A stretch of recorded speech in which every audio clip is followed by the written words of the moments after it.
administrator of the old Luther State Hospital.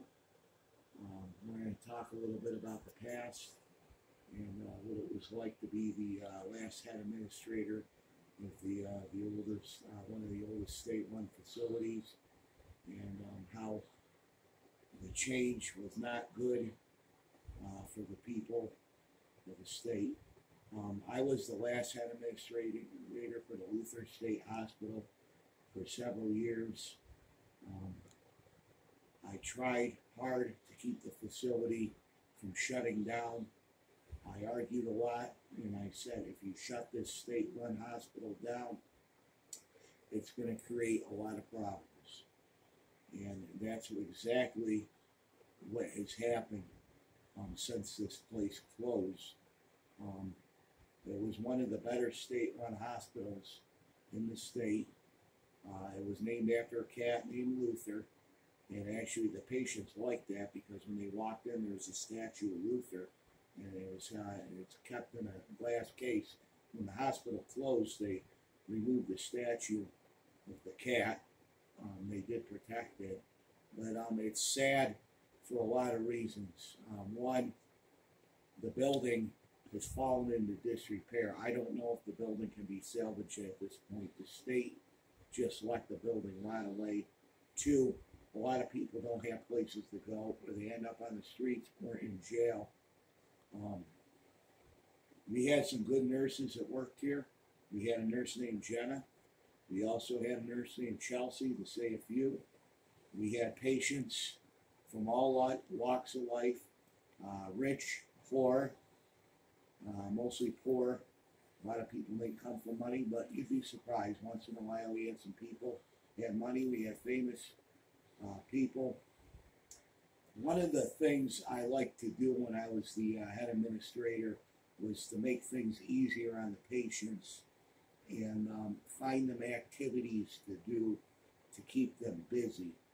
And I thought that, was part of the therapy, find out what they liked, what they were into, and sometimes that would help the patients mentally stimulate their mind to help them feel a little bit better. We had an old patient, I'm not going to say his name, he worked here years ago, and I found out he liked electronics and old tube radios and stuff like that.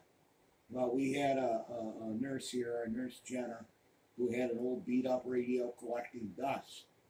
And we got the old radio and the supplies, and we gave it to that patient, and that kept them going.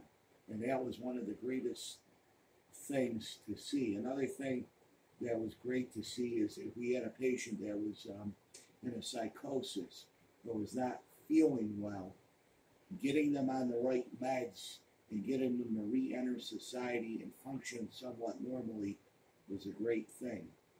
It's sad that we shut the place down. I wish the government listened and kept the place open. I think a downsize would have been more appropriate. Instead, all the remaining patients we had were transferred to the Butte State Hospital, and that's one of the few state-run facilities left for the patients. But nobody kept the patients going as good as the Luther State Hospital. We had the most advanced treatment in the entire state. Our nurses did everything they could to make it easier on our patients. I'm sad. I'm disappointed with the way things were handled. I think a deal should have been struck. We should have downsized and kept the hospital up and going instead of just closing the entire place. It's also sad because some people could work at the Butte State Hospital. Some lost their jobs because of this. And now we're finding a lot more homeless people and people that aren't getting the treatment they should. I think the whole mental health system needs to be overhauled. But I do miss it. I do miss working at the Luther State Hospital. And I miss, how we could help a lot of the patients feel better. So yeah, I got a lot of fond memories. There's also some bad memories, some things you saw would really tear you apart. But that's when you worked in a facility like that. It's just how it is.